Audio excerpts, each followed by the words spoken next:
আরে মক্কা মদিনার খোরমা খাদ্য। হুমায়ুন ফরিদী, যাকে আদর্শ মনে করেন বহু তারকা, তার কথা, জীবন সম্পর্কে নানা সময়ে করা উক্তি থেকে শুরু করে অভিনয়, সব জায়গাতেই দার্শনিকতার ছোঁয়া পান ভক্ত অনুরাগীরা। প্রিয় অভিনেতাকে ঘিরে ফেসবুকে নিজের অনুভূতি প্রকাশ করেছেন দুই বাংলার জনপ্রিয় অভিনেতা চঞ্চল চৌধুরী।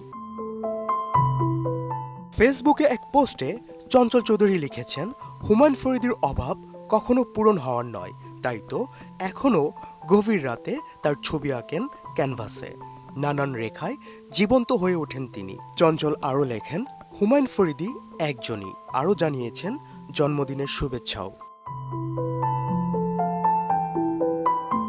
নন্দিত নির্মাতা দীপঙ্কর দীপন তার ফেসবুকে হুমায়ুন ফরিদীকে নিয়ে স্মৃতিচারণ করেছেন। হুমায়ুন ফরিদী চলে যাবার পর তার মধ্যে ঘটে যাওয়া বিষণ্ণতা ও অস্থিরতা নিয়ে তিনি একটি নাটকের স্ক্রিপ্ট লিখেছিলেন। নাটকটি একটি বেসরকারি টিভি চ্যানেলে প্রচার হয়েছিল। তিনি নাটকটির স্ক্রিপ্টটা পড়তে আহ্বান জানিয়েছেন নেটিজেনদের। নির্মাতা চয়নিকা চৌধুরী ফেসবুকে হুমায়ুন ফরিদীদের সময়ের আন্তরিকতা, কাজের প্রতি ভালোবাসা, পরিচালকদের প্রতি শ্রদ্ধা জানিয়েছেন। তিনি আরও জানান, হুমায়ুন ফরিদীর আনুগত্য, তার মতো স্ট্রং ভোকাল এখন অনেক প্রয়োজন।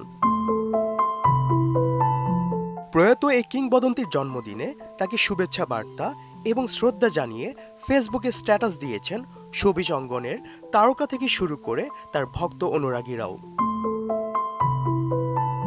এদিকে এই কিংবদন্তির জন্মদিন উপলক্ষে প্রকাশিত হয়েছে হুমায়ুন ফরিদী সাধারণ এক অসাধারণ নামের একটি বই। সম্পাদনা করেছেন আহমেদ রেজাউর রহমান। বইটিতে হুমায়ুন ফরিদীকে নিয়ে স্মৃতিচারণ করেছেন ৬০ জন গুণী ও সাংস্কৃতিক ব্যক্তিত্ব, যারা ছিলেন ফরিদীর খুব কাছের মানুষ। আফফান মিতুল, একাত্তর।